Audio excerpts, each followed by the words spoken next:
What's going on, guys? It's Anthony Bruno. With all the moves happening in NFL free agency, some big news has dropped involving a star quarterback. Not only is Deshaun Watson's future with the Houston Texans still up in the air with his trade demand, but now he's dealing with allegations of sexual assault filed in a lawsuit on behalf of a female masseuse.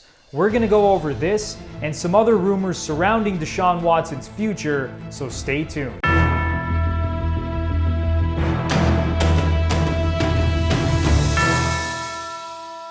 So obviously this is some very serious stuff. We don't have all the information about this allegation or the lawsuit, but here's what we do know. On Tuesday night, Houston attorney Tony Buzbee announced on Facebook that a lawsuit was filed against Deshaun Watson alleging sexual assault. Here's what Buzbee said. "I am extremely proud to represent those who have no perceived power against those who have perceived power. Things are changing in this country, in this great state, and in this great city, and I feel like it's for the better for all of us. Today we filed suit against Deshaun Watson. Too many times women have put up with behavior that we all know no one should put up with. Should we make excuses for the famous? Of those who hold special positions or quarterbacks on a local professional football team? I don't think so. All people are equal and all deserve dignity and respect. My dad was a butcher, my mother drove my school bus and worked in the snack bar. Knowing what I know now, my mama had more dignity in her pinky finger than most executives or coaches or politicians or famous athletes have in their whole bodies. This case we just filed against Watson isn't about money. It's about dignity and stopping behavior that should be stopped now. Stay tuned for details. Let me say this, I'm a Marine, I'm not easily intimidated." Shortly after that, Deshaun Watson took to social media and released a statement saying, "As a result of a social media post by a publicity-seeking plaintiff's lawyer, I recently became aware of a lawsuit that has apparently been filed against me. I have not yet seen the complaint, but I know this. I have never treated any woman with anything other than the utmost respect." The plaintiff's lawyer claims that this isn't about money, but before filing suit, he made a baseless six-figure settlement demand, which I quickly rejected. Unlike him, this isn't about money for me, it's about clearing my name, and I look forward to doing that. The Houston Texans also released a statement on the situation saying, "We became aware of a civil lawsuit involving Deshaun Watson through a social media post last night. This is the first time we heard of the matter, and we hope to learn more soon. We take accusations of this nature that involved anyone within the Houston Texans organization seriously. We will await further information before making any additional statements on this incident." And then we have this according to Mike Florio from Pro Football Talk, who said, "Per a source with knowledge of the allegations made in pre-litigation settlement efforts, the masseuse claims that Watson asked for her to massage inappropriate areas. She felt uncomfortable about the request, she asked him to leave, and he left. As the source put it, Watson contends the allegations are false. Even if the allegations are taken as true, what's the claim? In pre-suit communications, there has been no claim that Watson touched the masseuse or that he even made lewd comments. The allegation is that some of the places he wanted massage made her uncomfortable. The next step will be for a lawsuit to be filed. If it's been filed, the next step becomes having the lawsuit officially served on Watson. At that point, the legal process will commence, and it potentially will result in a trial. If, however, the allegations don't extend beyond the mere request for a massage of an inappropriate area, which Watson denies and nothing more, there's a chance the whole thing gets thrown out." But then we also have TMZ Sports saying they have obtained the lawsuit filed by the woman. And in the article it says, during the massage, the woman claims Watson kept directing her towards his genitals and said he wanted the focus of the massage to be on his groin area. The woman claims she was shocked and mortified and promptly ended the massage and began to cry.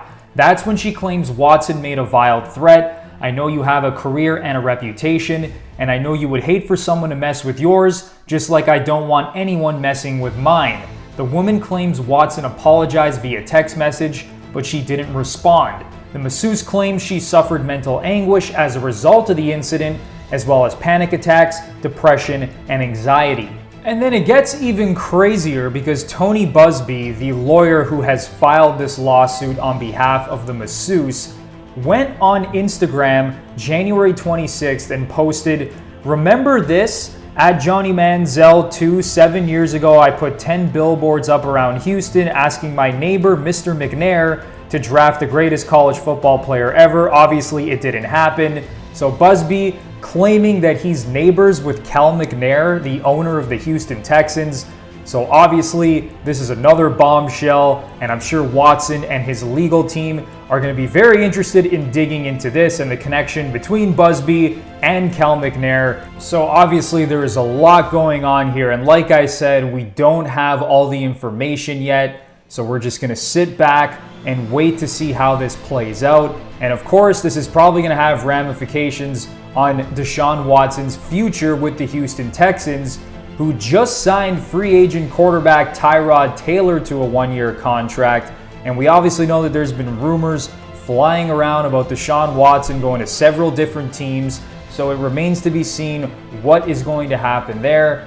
But we do have more information on that as well. Check this out. So John McClane is a writer for the Houston Chronicle. He's an NFL reporter and is very well connected to the Houston Texans organization. Back on January 7th, here's what he tweeted out. "I've got a better chance of becoming the Texans' new head coach than Deshaun Watson has of being traded." But fast forward now a couple of months, and look what John McClane tweeted today. "The Texans haven't said they're not trading Deshaun Watson since January. I expect him to be traded." So John McClane clearly must have some inside information. He's very well connected to the Texans organization, like I mentioned. So we're going to see how this plays out. So we all know Deshaun Watson has demanded a trade from the Houston Texans. He obviously doesn't want to be there, and he has a no trade clause, so he can dictate essentially where he wants to go. Check this out from athletic writer and former NFL general manager Michael Lombardi, who was recently on the Rich Eisen show talking about the Deshaun Watson situation. The problem, Rich, is he controls where he wants to go. The rumor is he doesn't want to play in New York. The rumor is he doesn't want to play in Miami. He wants to play in Denver and San Francisco. So now you're Nick Caserio, and now your trade options are limited. So according to Michael Lombardi, Deshaun Watson doesn't want to play for the Miami Dolphins or the New York Jets. It's either the San Francisco 49ers or the Denver Broncos. So let's break this down, starting with the San Francisco 49ers.